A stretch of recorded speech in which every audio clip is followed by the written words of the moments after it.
They sent a bulldozer to crush the cabin I built with my late wife, claiming I owed HOA fees to an association I was never part of. They thought I was just an old man they could bully into surrendering my lakefront land.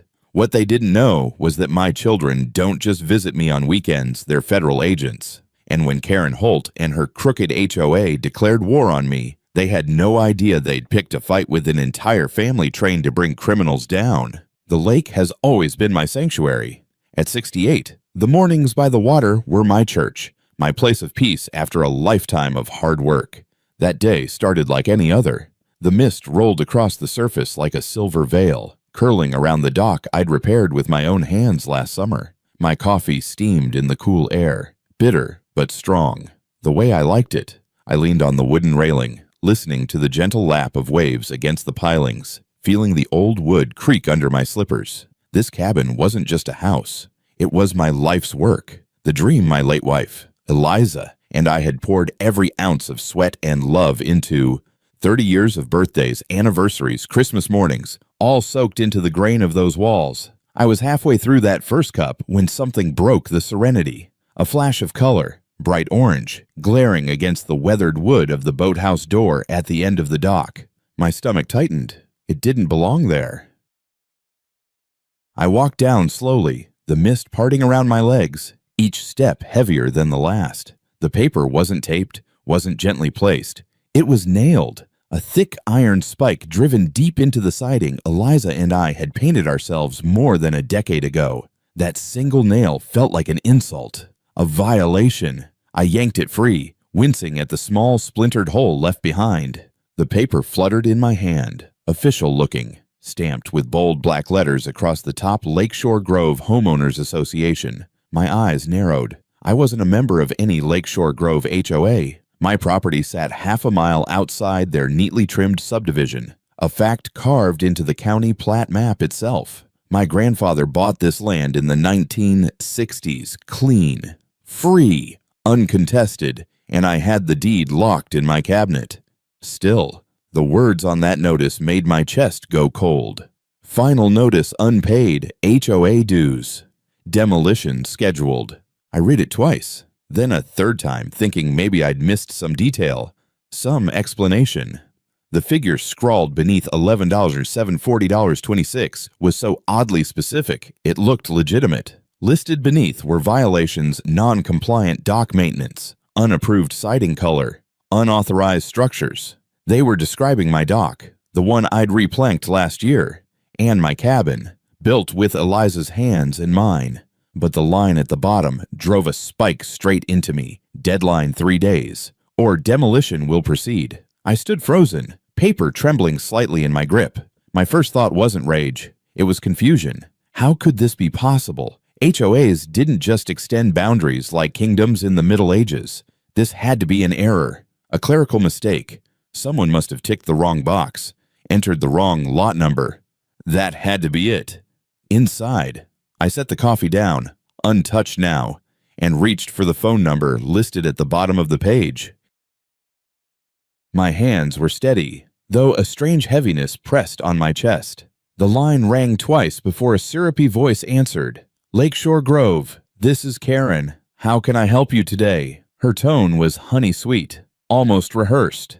I introduced myself, explained what I had found nailed to my boathouse, careful to keep my voice calm. "Ma'am, I believe there's been a mix-up. My land isn't under your association. Always has been separate. The county plat map proves it." There was a pause, then a little tutting sound, like a teacher disappointed in a lazy student. "Oh, Mr. Colton," she cooed. "I see your file right here. It looks like you're a bit behind on your dues." I stiffened. There are no dues. I've never been part of Lakeshore Grove. Check the county records. A soft sigh. Our records show your parcel was annexed 6 weeks ago following a community vote. I'm sure you received the paperwork. Maybe it got lost in the shuffle. The way she said annexed and community vote sent an uncomfortable ripple through me. But she went on, lowering her voice like a soothing nurse. "Don't worry. I'll flag it as a possible clerical issue.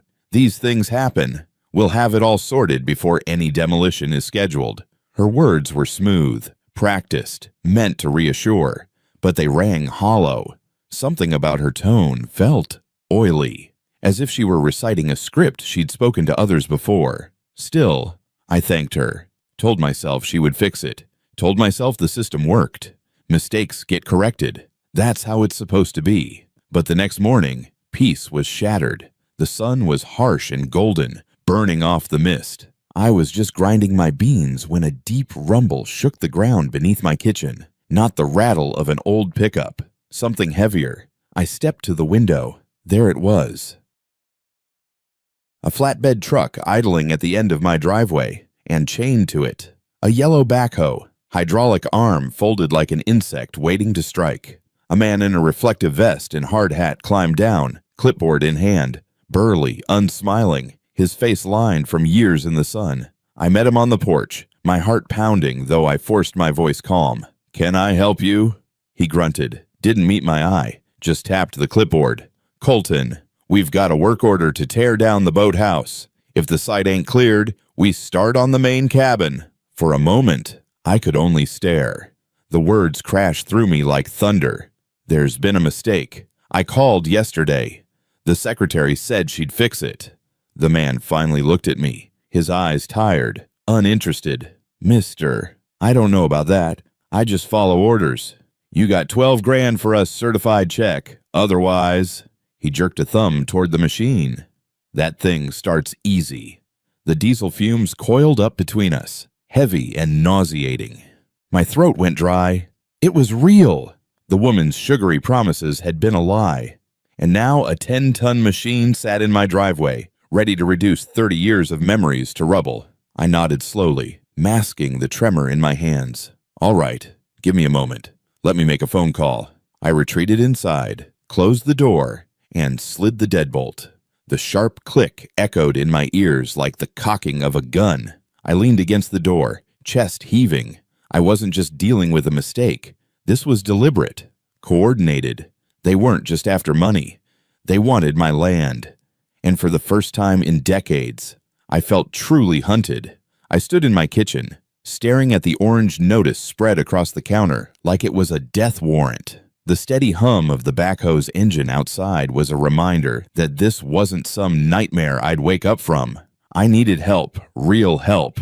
My first instinct was to call the sheriff, but a voice in my head told me not yet. If this was some kind of scam, I'd need more than a deputy showing up and shrugging his shoulders. So I picked up the phone again, scrolling through my contacts until I hit the one number I knew would bring clarity, my daughter's.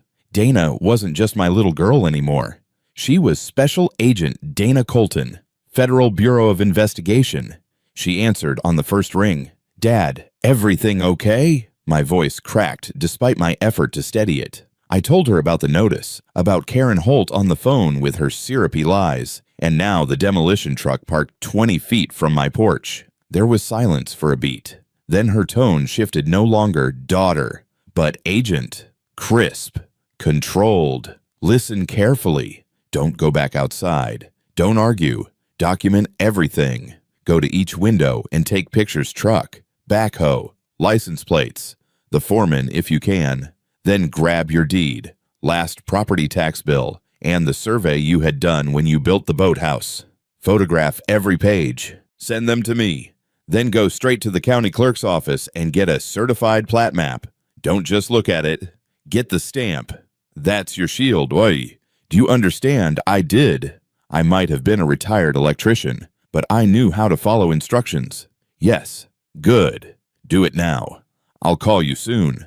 The line clicked dead. For the first time that morning, my fear began to harden into something else: focus. I wasn't powerless. I had steps to follow. I grabbed my phone, crept through the house, and snapped photos from the kitchen, the living room, the upstairs window. The foreman leaned on his truck, smoking, bored but menacing in his silence. His clipboard glinted in the sun. I zoomed in until I caught every detail of his face, the letters on the side of his vest, even the faint dirt smeared across his cheek. Evidence. Next, I unlocked the old metal file cabinet in my office. Inside, carefully filed in a folder labeled Property, was everything that mattered: my grandfather's original deed, from 1965, the updated title in my name, The blueprints Eliza and I drew up when we built the cabin, and the county surveyor's map marking every inch of boundary. All of it was proof. All of it was mine. I laid them out on the table and snapped picture after picture, making sure the date stamp burned onto every image. When I was done, I slid the papers back into their folder, tucked it under my arm, and stepped into my truck. The backhoe loomed in the mirror as I drove away, its arm folded like a predator waiting for my return. The county clerk's office was an old brick building that smelled of paper and wax. The clerk behind the counter looked young, barely older than my grandson.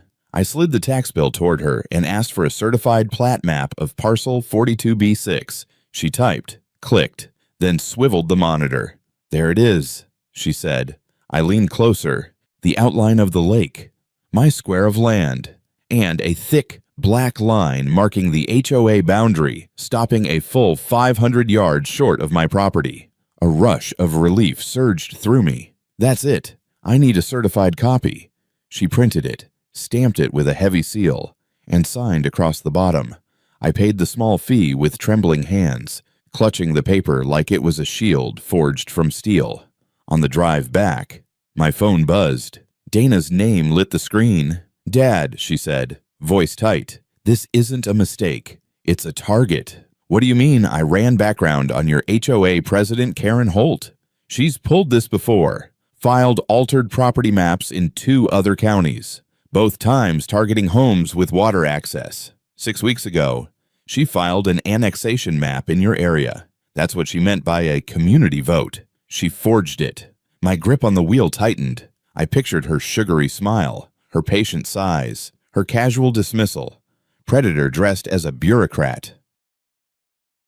By the time I turned down the gravel road toward my cabin, the demolition truck was gone. For a fleeting moment, I thought maybe the certified map had scared them off. But then I saw it half hidden by a tree. A man in a collared shirt with the HOA logo. A camera with a long telephoto lens pointed straight at my living room window. He was snapping photos, recording violations. My stomach knotted. This wasn't over. This was just beginning. When I stepped onto the porch, another sound filled the air, tires crunching gravel. 2 dark sedans rolled up, doors opening in perfect unison. Out stepped Dana, her FBI badge tucked discreetly in her jacket pocket, her stride purposeful. Behind her came my son's Ray, broad-shouldered and quiet from Homeland Security. And Mark, sharp-eyed, restless energy of a postal inspector. For the first time since that orange notice, I didn't feel alone. Dana hugged me briefly, whispering, "You did good, Dad." Then we went inside. The old oak kitchen table, where my kids once scribbled homework, transformed into a command center. The certified plat map went in the center. Dana pulled up the altered digital map on her laptop, the one filed by Holt. At first glance, they looked identical, but when Ray laid a ruler across them, the difference was obvious. The HOA line nudged north by 200 feet, swallowing my land whole. "She didn't just move a line," Ray muttered. "She stole your property on paper." Mark tossed down another sheet. "And this fake community vote. 3 signatures from neighbors who are either dead or moved away years ago. Fraud, clear as day." I stared at the papers, my chest heavy with anger. Mara, no. Karen Holt hadn't just targeted me. She'd weaponized the memory of my friends, used their names to steal. Then, as if on cue, the mail slot rattled. A crisp envelope slid to the floor. Inside another bill, this time double, over $23,000. They'd added a non-compliant paint code violation for the soft brown siding that Eliza had picked decades ago. It was so absurd, so brazen. I nearly laughed, but my children didn't.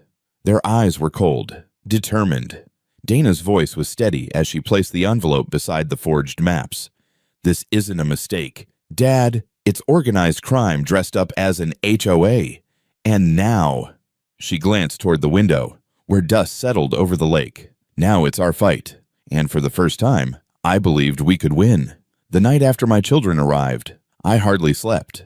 The house that once felt like a safe haven now seemed surrounded by invisible eyes. Every creak of the wood, every faint echo from the lake, set my nerves on edge. But in the morning, I realized I wasn't the same man who had found that orange notice 2 days before. Fear was being slowly replaced by resolve. I had my family, and they weren't just here to visit, they were here to fight. By dawn, the kitchen table looked like something out of a police drama. Maps pinned against a corkboard, printouts scattered across the oak surface, my grandfather's deed resting like a holy text in the center. Dana had her laptop open, tabs of legal codes and county ordinances filling the screen. Ray moved silently from window to window, scanning the tree line as though expecting snipers. Mark, restless as ever, paced the floor with his phone pressed to his ear, following up on contacts and leads. When I poured coffee into the old ceramic mugs, I couldn't help but chuckle. Never thought I'd see the day my cabin turned into a federal operations hub. Ray gave a small grin but kept his eyes fixed on the tree line. You'd be surprised how often crime looks like this. Dad, quiet places, people abusing power because they think nobody will notice. That was when the rumble of another engine broke through. We froze. I peeked through the curtains and felt my jaw clench. A massive dumpster, the kind construction crews use to clear whole buildings, was being dropped right across my driveway. The truck roared, then pulled away, leaving behind the metal box like a blockade. Spray painted across its side in crude white letters, property of Lakeshore Grove HOA. Debris removal.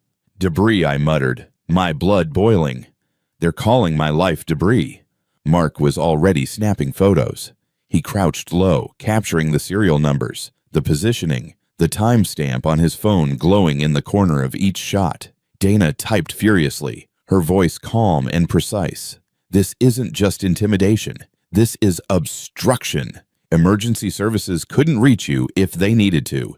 It's a criminal tactic dressed up as neighborhood enforcement. Ray folded his arms. They want you boxed in, Dad. Scared. Dependent. But we're not going to let them set the tone. I nodded, trying to mask the storm inside me. I wanted to march out and tear the sign off with my bare hands, but I knew better. Karen Holt wanted me angry and reckless.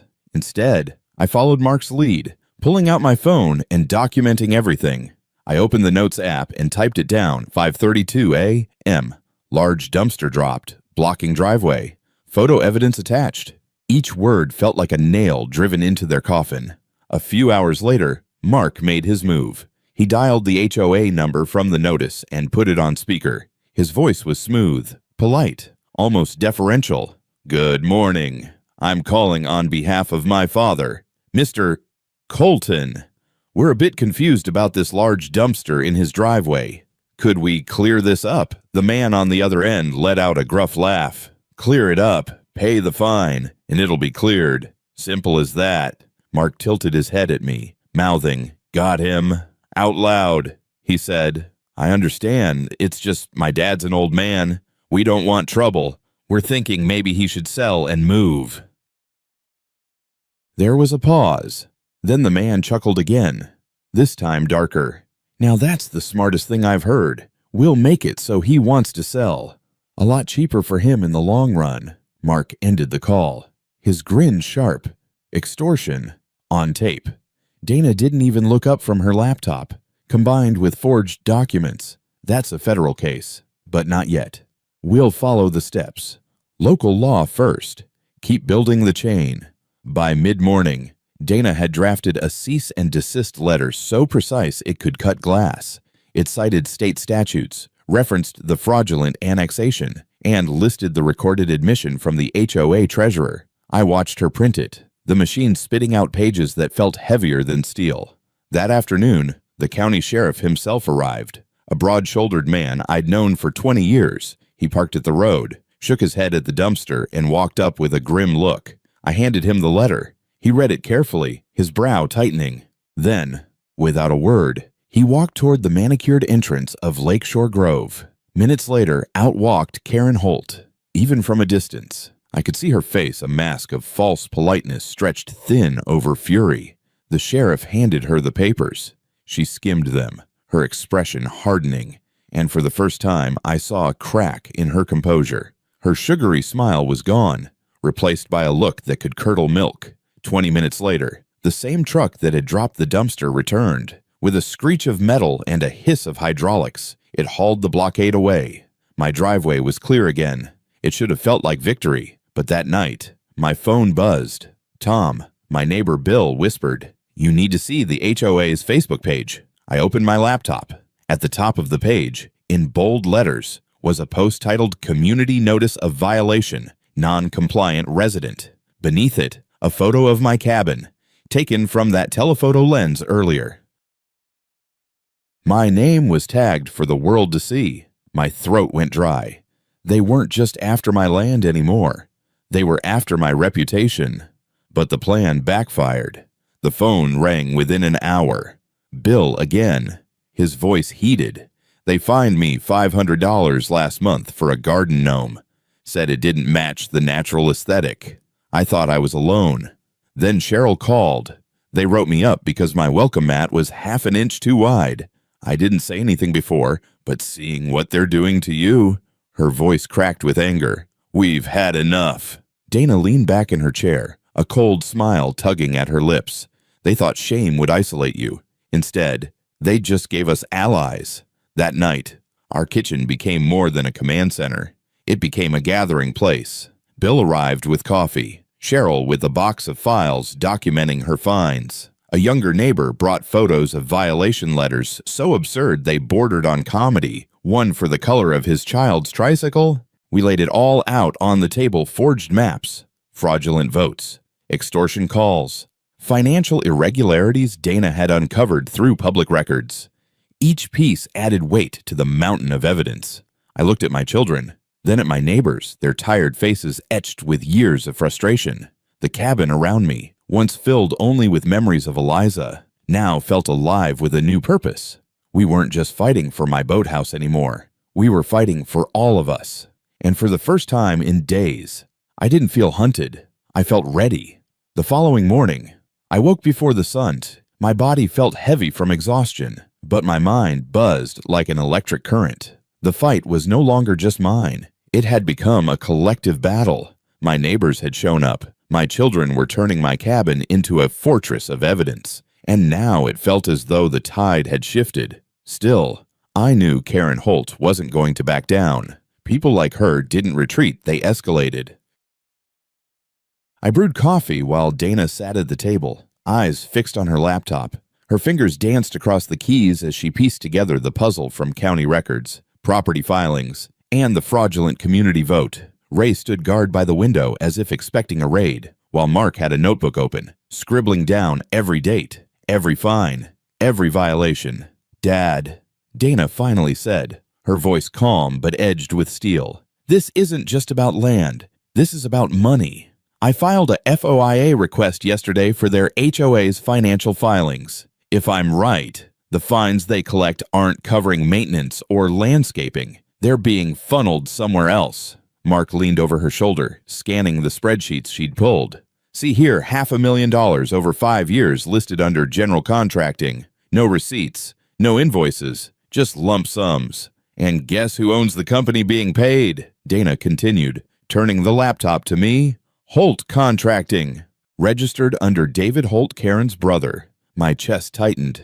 They weren't just harassing me. They were robbing the entire community. Before I could respond, a loud crash jolted us. I rushed to the door, heart pounding. At the end of the driveway, a pickup had pulled up and dumped several piles of cinder blocks and lumber right in front of my gate. A crude hand-painted sign leaned against it: "Non-compliant structure removal." Ray's voice was flat but furious. "They're not even hiding anymore. This is intimidation tactics." Mark was already taking pictures, muttering under his breath. "Every piece of debris is another nail in their coffin." I clenched my fists, fighting the urge to march out there and hurl the sign into the woods. But Dana touched my arm. "Don't, Dad. Let them pile it higher. The more they do, the stronger our case."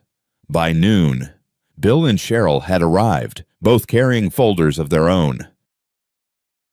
Bill spread out violation letters on the table, everything from fines for his mailbox being 2 inches too tall, to complaints about his dog barking once in a month. Cheryl had letters demanding hundreds of dollars for a cracked garden stepping stone. "This has been going on for years," Bill said, his face red. "We all thought we were alone, but she's been targeting every single one of us." Dana flipped through the documents quickly, her brow furrowed. Pattern of abuse, she murmured. Consistent, targeted, and financially motivated. Perfect for RICO charges if we build this right. RICO, Cheryl asked, confused. Racketeer Influenced and Corrupt Organizations Act. Dana explained, it's usually for organized crime. But when an HOA president forges documents, extorts residents, and funnels community funds into her own family's business, that's racketeering. I watched the faces of my neighbors. Fear turned to shock, then to something else. Hope. The hours passed in a blur of strategy. Ray drafted security measures. He installed small, motion-activated cameras disguised inside birdhouses and garden lights around my property. He explained it with the precision of a man who had spent years setting surveillance in hostile territories overseas. If they step foot past the boundary line, we'll have it recorded from 3 angles. Meanwhile, Mark compiled every phone call, every bill, every notice into a digital archive, time-stamped and backed up to the cloud. He grinned when he labeled the folder Operation Karen. But the most chilling moment came at dusk. Ray's phone buzzed with a motion alert. He pulled up the feed, and we all leaned in. There, on the screen, was Karen herself. She had parked her car on the road and was creeping down my driveway with a clipboard, snapping photos of the stacked lumber near the dock. She's trespassing, Ray muttered. Dana's eyes narrowed. Good. Let her. We watched as Karen leaned closer to the garage window, peering in at the decoy blueprints Mark had laid out earlier. She raised her phone, taking pictures, completely unaware of the cameras recording her every move. Then the low crunch of tires on gravel broke the silence. 2 black SUVs rolled up the driveway, quiet but deliberate. The look on Karen's face as she spun around was priceless shock dissolving into fury. The doors opened, and out stepped federal agents in dark suits, badges glinting. Dana followed them, calm and commanding. From my kitchen window, I watched as my daughter approached Karen. Ma'am, Dana said, her voice steady. You are trespassing on private property, but that's the least of your problems today. Before Karen could respond, the county sheriff's cruiser pulled in behind the SUVs. He climbed out, holding a stack of papers thick as a phone book. Search warrants. Karen's mouth dropped open as deputies marched past her, heading straight for her HOA office and home across the street. The illusion of power drained from her face like water from a cracked glass. For the first time since this nightmare began, I saw it the beginning of the end. But Dana wasn't done. She pulled a leather folder from her jacket, flipped it open, and held it steady for Karen to see. Her voice was no longer that of my daughter, but the voice of the United States government. Karen Holt, you are under investigation for conspiracy, wire fraud, and extortion.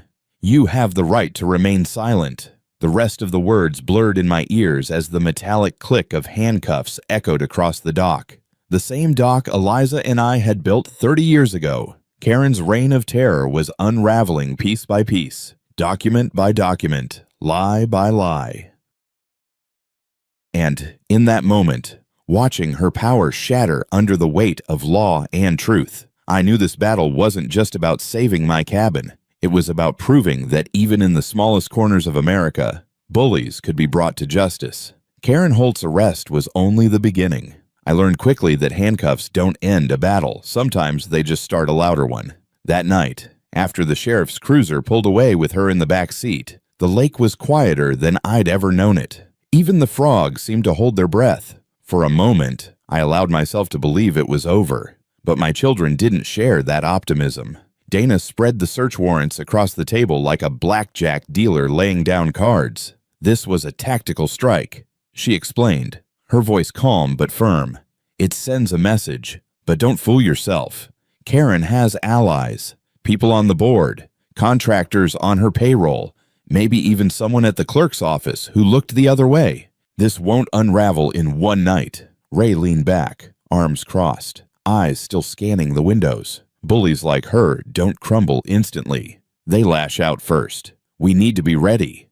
Mark smirked, tapping his notebook. Good news is we've got her on trespassing, extortion, and fraud. And better news, she's sloppy. Her paper trail looks like it was written by a drunk raccoon. I laughed, though the sound felt hollow in my chest. You kids talk like this is a war. Dana's eyes met mine. Because it is. Dad. And tonight was only the first battle. The next morning proved her right. At sunrise, the lake shimmered under a pale mist, beautiful as ever, but ugliness was waiting at my doorstep.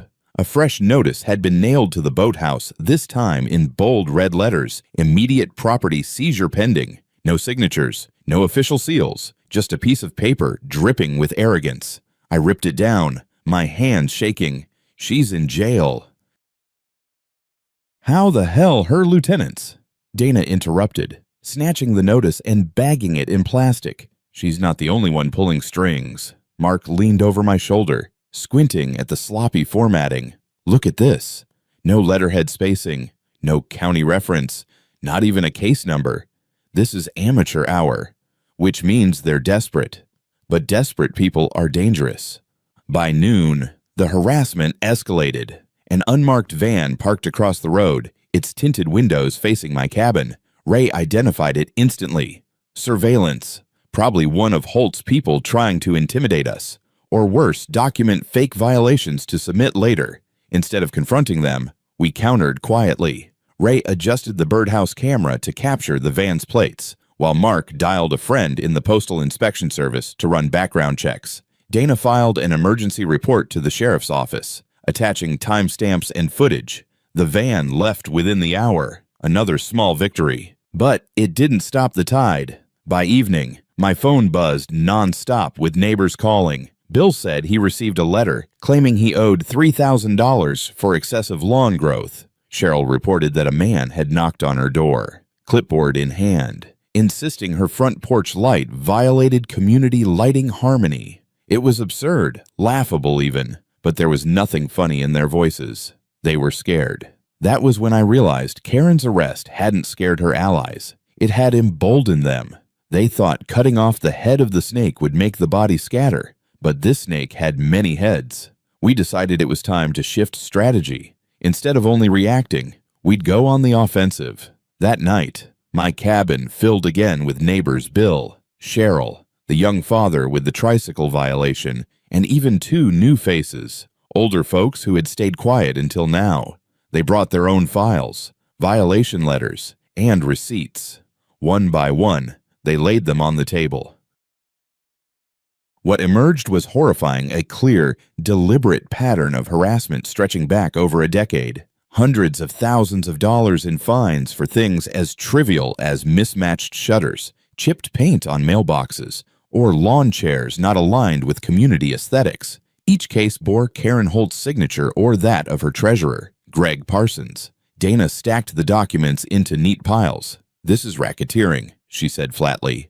"Systematic extortion. They're not running a homeowners association. They're running a crime syndicate with clipboards." Ray added, "We can't just sit here waiting for them to strike again. We have to set the trap wider." The plan was bold but simple. Expose the rot to the entire community, not just our circle. Mark designed flyers with clear language, know your rights, HOA boundaries, fraudulent violations exposed. We included contact information, a short breakdown of how property records proved Holt's fraud, and a hotline number Mark set up with a secure voicemail box for residents to leave complaints. The next morning, we distributed them quietly, slipping them into mailboxes and pinning them to community boards at the gas station, the diner, and even the church. By afternoon, the calls started pouring in. Some were hesitant, whispers of fear. They fined me $200 because my wind chimes were too loud. Others were angry shouts. She made me repaint my whole house twice. Thousands of dollars wasted. Each story was logged, time-stamped, and added to the growing mountain of evidence. But the most shocking call came that evening. A man's voice, low and shaky, identified himself as a former board member. He claimed Karen had threatened to ruin his life if he exposed the financial irregularities. He confessed that he'd resigned quietly out of fear, but still kept copies of old ledgers that proved money had been siphoned from HOA accounts into Holt Contracting. Dana's eyes lit up like a hunter spotting prey. That's the smoking gun. We arranged to meet him at a diner 2 towns over. Ray insisted on scouting the parking lot first, checking every vehicle, every corner. his instincts honed from years of security work. Inside, the man slid a worn leather briefcase across the booth. "Everything's in here," he whispered. "Invoices, payment stubs, meeting minutes she buried. If you're really going after her, this will burn her to the ground." Back at the cabin, we laid the papers out under the warm kitchen light. Each line item was a nail in Karen's coffin: inflated maintenance costs, payments to her brother's company for repairs that never happened, and even checks written to cash with her initials scribbled in the memo line. Mark whistled low. "It's like she wanted to get caught." Dana shook her head. "No, she just never thought anyone would fight back. We spent hours scanning, photographing, and cross-referencing. The once chaotic pile of evidence became a case file thicker than any HOA handbook. I watched my children work, relentless and focused, and I felt something shift inside me. When this began, I was just a tired old man who wanted peace by the lake. Now, with my family and neighbors beside me, I felt like the tip of a spear aimed straight at injustice. That night, as I stepped onto the dock, the mist curling around my ankles, I thought of Eliza. She would have hated the fight, hated the conflict, but she would have loved the unity it had sparked. For the first time since she passed, I felt her presence not in sorrow, but in strength. I whispered to the still water, "We're going to win this, Eliza, for us, for everyone." And the lake, quiet and endless, seemed to whisper back, "Keep fighting." The following week unfolded like a storm brewing over still waters. Outwardly, Lakeshore Grove looked as pristine as always trimmed hedges, manicured lawns, the kind of place real estate brochures love to photograph. But beneath the surface, tension crackled like static before a lightning strike. Karen Holt might have been in custody, but her web of loyalists was still tugging at strings, determined to prove that fear was stronger than truth. I learned that lesson on Monday morning. A loud banging rattled my front door before the sun was fully up. When I opened it, 2 men stood on the porch in dark jackets with badges clipped to their belts. Code enforcement. One barked, "We're here about hazardous conditions." I squinted at their badges. Something was off. They weren't county issued. Their uniforms looked like they had been bought at a surplus store. "Hazardous conditions?" I asked, forcing my voice steady. "Non-compliant exterior paint and structural instability," the taller one said, flipping open a clipboard. His tone was sharp, commanding, meant to intimidate. "We've got authority to condemn if necessary." Before I could respond, Ray appeared at my side, his stance casual but his eyes sharp. "Funny," he said coolly, "because I happen to know the county inspector personally, and he doesn't send goons with knockoff badges before breakfast." The shorter man shifted uneasily, but the tall one pressed on. "We're just doing our job." Ray stepped closer, lowering his voice to a growl. "If you don't leave this property right now, you're going to be doing your job from a holding cell." The men exchanged a look, then muttered something about a mistake before retreating down the gravel path. Mark snapped photos of their faces, their car, their license plate. Dana was already on the phone with the sheriff's office. "They're escalating," she said once she hung up. "Sending fake inspectors, that's impersonation of a government official. A felony. They're desperate." Her words proved true later that day. The HOA's official Facebook page lit up with new posts, accusing me of endangering the community aesthetic. Pictures of my cabin, my dock, even my face, plastered online with captions like "chronic non-compliance" and "dangerous resident alert." It was digital character assassination, a 21st century version of tarring and feathering. But this time, it backfired harder than before. Dozens of neighbors commented beneath the post, defending me, mocking the absurdity of the charges. "If he's dangerous, then so am I." One woman wrote, "They fined me for planting tulips." Another man posted photos of his own violation letters, each more ridiculous than the last. The HOA's attempt at public shaming turned into a flood of residents airing their grievances in plain sight. That evening, my cabin became more crowded than ever. Bill brought his teenage son, who had been fined for hanging a basketball hoop. Cheryl arrived with her sister, clutching a file of violations dating back 10 years. By the time the coffee pot was empty, a dozen neighbors filled the room, their anger simmering into unity. Dana stood at the head of the table, her voice commanding. We have the evidence. We have the witnesses. Now it's time to formalize this. Tomorrow, we file a collective complaint with the state attorney general. We're not just defending Dad's property, we're demanding the dissolution of this corrupt HOA. The room buzzed with determination. I looked around at the tired faces of people who had spent years under Karen's thumb. They weren't just victims anymore. They were allies, ready to fight. But even as hope rose, the HOA struck again. On Wednesday afternoon, I returned from a supply run to town. As I turned onto the gravel road, a sickening sound reached me, buzzing, mechanical, unmistakable, a chainsaw.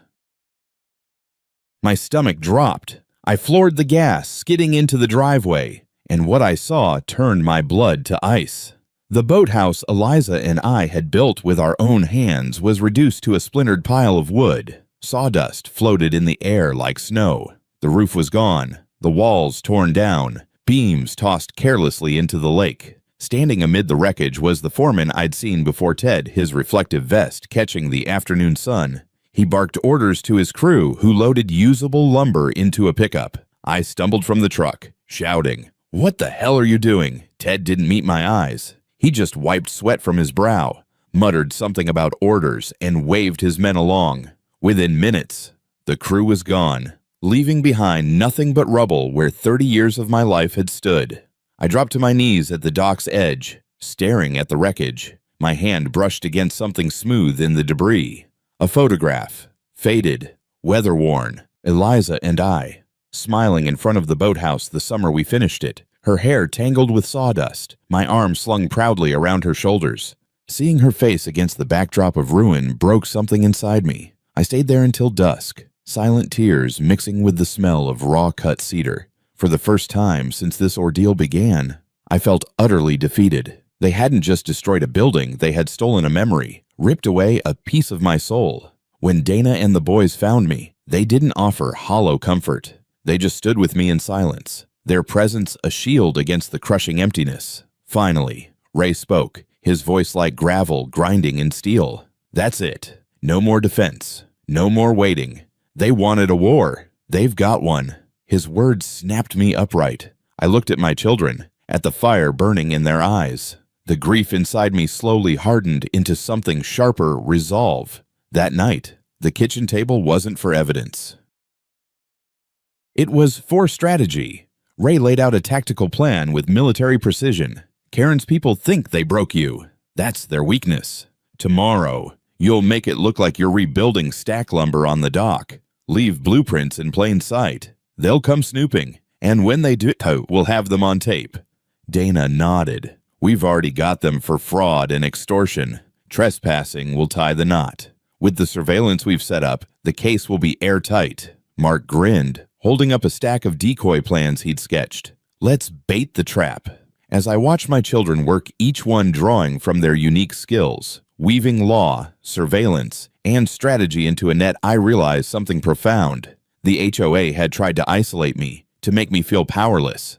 Instead, they had forged a family stronger than any rulebook or bylaw. I glanced once more at the photo of Eliza, now tucked safely into my shirt pocket. We'll rebuild. Love, I whispered. But first, we'll make them pay. The war wasn't over. It had just entered its final act. The following morning, I rose before the sun, not out of habit, but because my nerves refused to let me rest. The air outside was heavy with dew, and the lake shimmered faintly under the first hints of dawn. But instead of peace, I felt only a gnawing anticipation. Today we were baiting the trap. Ray was already outside, stacking the fresh lumber we'd picked up from the hardware store. He placed it neatly along the dock, arranging it so that it looked like the start of a construction project. From a distance, it would seem like I was rebuilding the boathouse.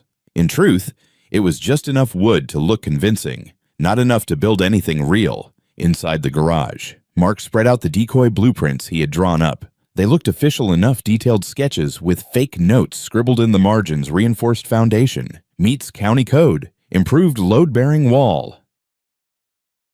He pinned them to the workbench directly in front of the window, knowing anyone snooping would be tempted to snap photos. Meanwhile, Dana oversaw Ray as he set up the surveillance network. Small, motion-activated cameras, no larger than golf balls, hidden in places only professionals would think to check. One inside a birdhouse with a perfect angle on the dock. Another beneath the eaves of the garage, capturing the blueprints. A third tucked into the thick hedge that bordered the property line. And a fourth, the widest angle, stationed inside the cabin looking out the back window, giving us a complete view of the yard. They won't even know they're on camera, Ray muttered, dusting off his hands as he finished hiding the last one.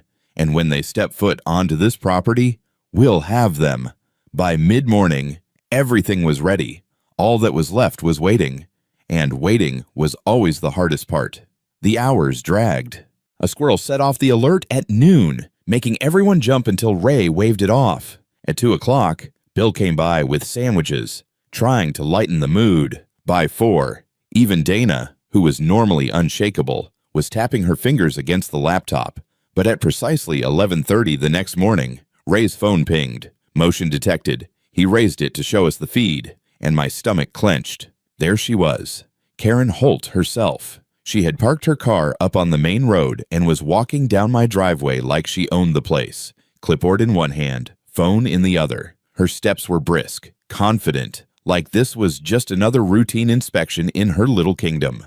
She took the bait. Mark whispered, his grin sharp as a knife. We watched on the live feed as Karen walked straight onto the dock, circling the neatly stacked lumber. She knelt to inspect it, snapped several photos, then scribbled notes on her clipboard. She acted like she had every right in the world to be there. After a few minutes, she turned toward the garage, her eyes fixed on the window where Mark's decoy blueprints were waiting in plain sight. She leaned close, raising her phone, snapping picture after picture. "She's trespassing. This is it," Ray said, his voice low but tense. Before I could answer, the sound of tires on gravel rumbled through the air. Not one car, too. We all rushed to the window just as 2 black SUVs rolled silently down my driveway, their movements precise, coordinated. They stopped side by side, completely blocking Karen's exit. Her head snapped around, confusion flickering across her face before curdling into alarm. The SUV doors opened. Out stepped 3 federal agents in dark suits, their expressions unreadable, their movements practiced. From the second vehicle emerged Dana, her blue jacket plain and unassuming, but her posture radiating authority. Karen's expression twisted from shock to fury. She thrust her clipboard at Dana. "What is the meaning of this? You're trespassing on my inspection." Dana didn't even flinch. She walked forward calmly, her eyes locked on Karen. "Ma'am," she said evenly, "you are trespassing on private property, and that's the least of your problems." Karen sputtered, her face turning red. "You can't stop me. I am the president of the Lakeshore Grove HOA. I have the right." But before she could finish, the sound of another engine filled the air. A county sheriff's cruiser pulled up behind the SUVs, and out stepped Sheriff Davis, holding a thick sheath of papers. He didn't waste words. He simply walked past Karen, handed Dana the stack, and turned toward the manicured entrance of Lakeshore Grove. "Search warrants," Dana explained calmly. "Signed and executed. Your house, your office, every file you've ever touched." Karen froze. For the first time, her mask cracked. The sugary confidence drained from her like air from a punctured balloon. Dana reached into her jacket and pulled out her credentials. She didn't flash them like in movies. She simply held them open, steady. Her voice was cold now. "Official. Karen Holt," she said. "You are under investigation for conspiracy, wire fraud, and extortion. You have the right to remain silent." The rest of the Miranda rights rolled off Dana's tongue, each word another brick sealing Karen's fate. Karen's fury collapsed into disbelief. "This is a mistake," she stammered. "I am the law here." But the metallic click of handcuffs cut her off. I stood at the kitchen window, watching as the bully who had tried to crush me with paper and intimidation was led away on the same dock Eliza and I had built together. For the first time in weeks, I felt something close to relief. But even as Karen was driven away, I knew this wasn't the end. She had allies, money trails, and years of corruption buried deep in those files. What we had done today was light the fuse. The explosion was still coming. That night, as neighbors gathered again in my cabin, there was a new energy in the air. Not fear, not despair, determination. We've cut off the head of the snake, Donna told them, but the body is still thrashing. This will get uglier before it's over. Be prepared. Bill clenched his fists. Cheryl nodded fiercely. Even the quiet young father with the tricycle violation spoke up. We're ready. No more hiding. I looked around the room, at my children, my neighbors. Ordinary people turned into reluctant soldiers. And I realized that Karen Holt had failed in the worst way imaginable. She hadn't broken us. She had united us. The war wasn't over, but the tide had turned. The following days felt like the calm before a thunderstorm. Karen Holt had been led away in handcuffs, but her shadow still loomed large over Lakeshore Grove. Every new phone call, every fresh document unearthed by Dana or Mark, painted a darker picture of the web she had spun. We weren't just dealing with a power-hungry HOA president, we were dismantling a criminal empire that had thrived for years in plain sight. Dana coordinated with federal prosecutors, her phone glued to her ear as she pieced together the case. We've got her on mail fraud, wire fraud, extortion, and impersonation, she explained one evening, exhaustion tugging at her features. But the strongest piece, financial embezzlement. Her brother's company siphoned hundreds of thousands through fake invoices. That's what will bury her. Mark leaned back in his chair, twirling a pen. And let's not forget the recorded call from Greg Parsons. Extortion, plain as day. If he doesn't flip, he'll go down with her. Ray, ever the strategist, was less concerned about legal proceedings and more about safety. He doubled our surveillance, set up perimeter alarms, and even mapped out exit routes should things get ugly. Cornered animals bite, he reminded us. Holt's allies aren't going to sit quietly while she rots in a holding cell. Expect retaliation. He was right. It came faster than we thought. On the third night, just past midnight, the shrill wail of the motion alarm jolted us awake. Ray checked the feed instantly. 3 masked figures were prowling around the edge of my property, carrying cans of spray paint and what looked like bolt cutters. One of them began tagging the side of my cabin with large, sloppy red letters, "Sell or else." Ray moved like a soldier, barking orders. Stay inside, lights off. He slipped out the back door silently, vanishing into the darkness. Minutes later, the camera feed captured the intruders scattering like startled deer, chased by the unmistakable silhouette of Ray with his flashlight beam cutting through the trees. They dropped the bolt cutters and paint cans in their haste. Evidence. The sheriff's office collected the tools the next morning, fingerprints and all. Another nail in their coffin.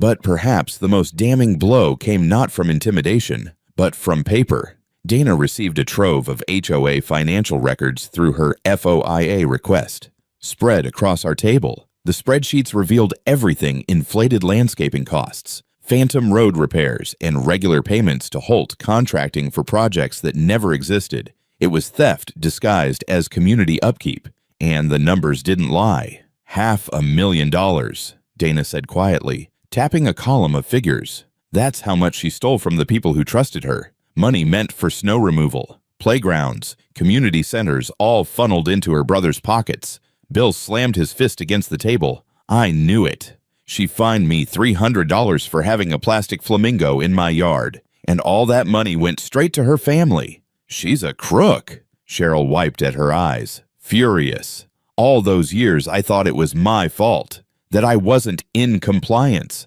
Turns out we were all just paying for her greed.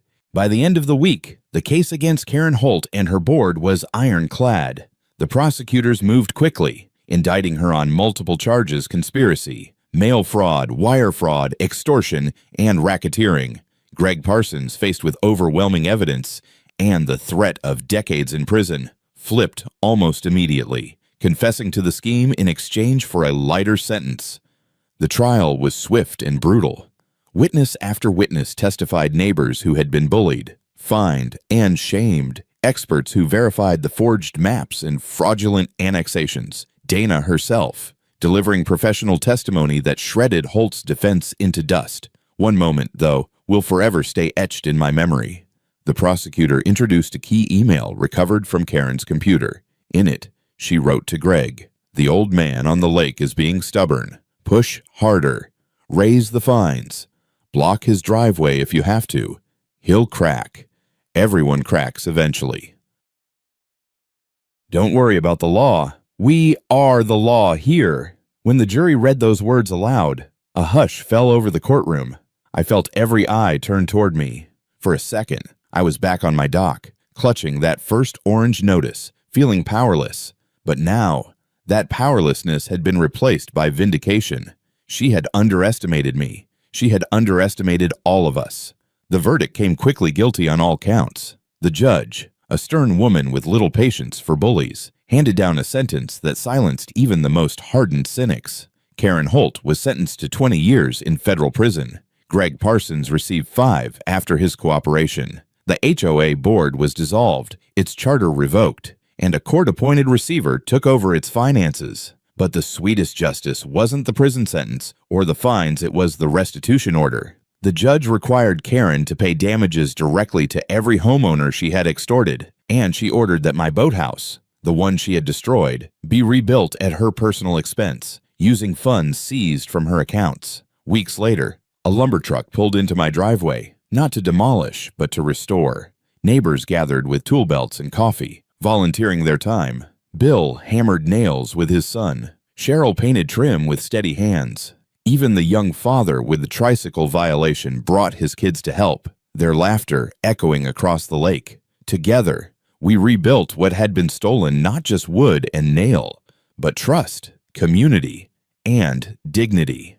As I drove the final nail into the roof, standing on the very spot where Eliza and I had stood decades before, I looked out over the lake. Mist curled over the water, just as it had on that first terrible morning. But this time, it wasn't a shroud of dread. It was a blanket of peace. I touched the photograph of Eliza I kept in my pocket, whispering, "We did it. Love. We won." And for the first time in what felt like forever, the lake seemed to smile back. This story isn't just about a crooked HOA or one family's fight for justice. It's about resilience. It's about standing up when powerful people try to convince you that you're small, that you're powerless, that their rules are absolute. Karen Holt thought she could bend the truth, move property lines, and break spirits with nothing but paperwork and intimidation. But she forgot one thing: the law belongs to everyone, not just those who abuse it. If there's something I want you to take away, it's this: never underestimate the strength of unity. My children, my neighbors, and I proved that when people stand together, no bully, no fraud, no corrupt system can hold forever. So ask yourself, where in your life are you being pressured into silence? And what would happen if you spoke up, documented everything, and found allies willing to fight with you? Drop your thoughts in the comments. I want to hear your stories. And if this fight inspired you, hit subscribe. Because stories like this aren't just entertainment. They're a reminder that justice still matters, even in the smallest of neighborhoods.